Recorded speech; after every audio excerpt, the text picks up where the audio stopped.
അപ്പത്തിനും ദോശയ്ക്കും ബ്രെഡിനും ചോറിനും ഒക്കെ കഴിക്കാൻ പറ്റിയ ഒരു അടിപൊളി വെറൈറ്റി ആയിട്ടുള്ള ഡിഷ് കണ്ടു നോക്കാം. ഈ ഡിഷ് കഴിക്കാത്തവർ പോലും കഴിച്ചു പോകും. 15 കോവക്ക രണ്ടായിട്ട് കട്ട് ചെയ്ത് മിക്സിയുടെ ജാറിലിട്ട് ഒന്ന് ക്രഷ് ചെയ്തെടുത്തതിന് ശേഷം ചെറിയ ഉള്ളി, തിരുമ്മിയ തേങ്ങ, പച്ചമുളക്, വെളുത്തുള്ളി, കറിവേപ്പില, മഞ്ഞപ്പൊടി കൂടി ഇട്ട് ഒന്നുകൂടി ക്രഷ് ചെയ്ത് വാഴയില വാട്ടിയതിന് ശേഷം ഇതിലേക്കിട്ട് പൊതിഞ്ഞ് സ്റ്റീമറിൽ ഒരു 4 മിനിറ്റ് സ്റ്റീം ചെയ്യാനായിട്ട് വയ്ക്കാം.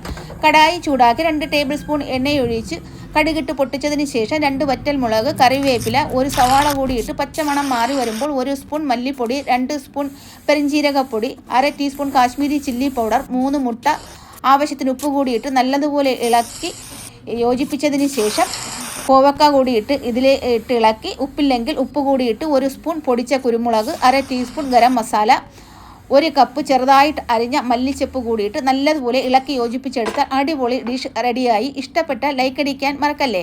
ഫുൾ വീഡിയോ കാണാൻ മുകളിൽ ലിങ്ക് ഇട്ടിട്ടുണ്ട്.